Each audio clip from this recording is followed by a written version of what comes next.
أهلا بيكم في حلقة جديدة من برنامجكم سايب أثر. النهاردة حلقة الركن الهادي. في ناس حوالينا طول الوقت بنشوفهم بيضحكوا وبيهزروا، بيبان عليهم القوة والهدوء، بس محدش يعرف إن جواهم صوت صغير بيصرخ أنا تعبان.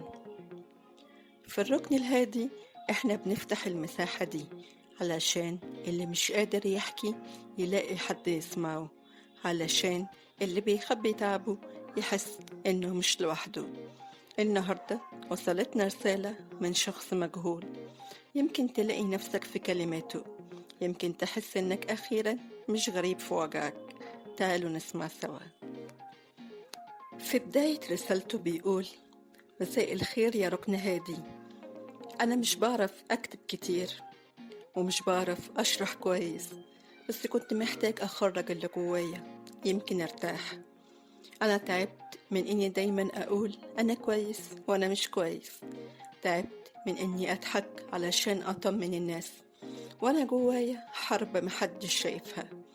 مشكلتي إني مش بعرف أطلب المساعدة، مش بعرف أشرح تعبي، لدرجة إن حتى لما حد يقول لي مالك بضحك وأغير الموضوع، وأنا جوايا بصرخ.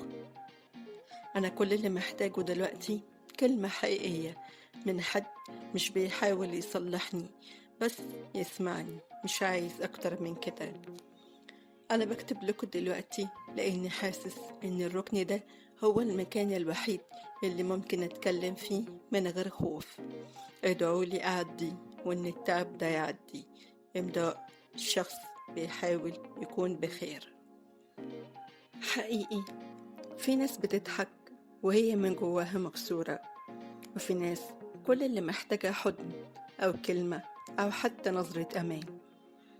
اللي كاتب الرسالة دي مش لوحده، ويمكن انت كمان وانت بتسمع حاسس بنفس الوجع، بس ساكت وبتحاول تمشي الدنيا. أنا عايزة أقولك حاجة واحدة بس: مش لازم تكون دايما قوي، ومش غلط إنك تتعب، وإنت مش عبء على حد. خد نفس وصدق إن التعب ده هيعدي، وإن في مكان دايما هيسمعك من غير حكم ومن غير تجميل، وإنت مش لوحدك، وإحنا هنا بنسمعك.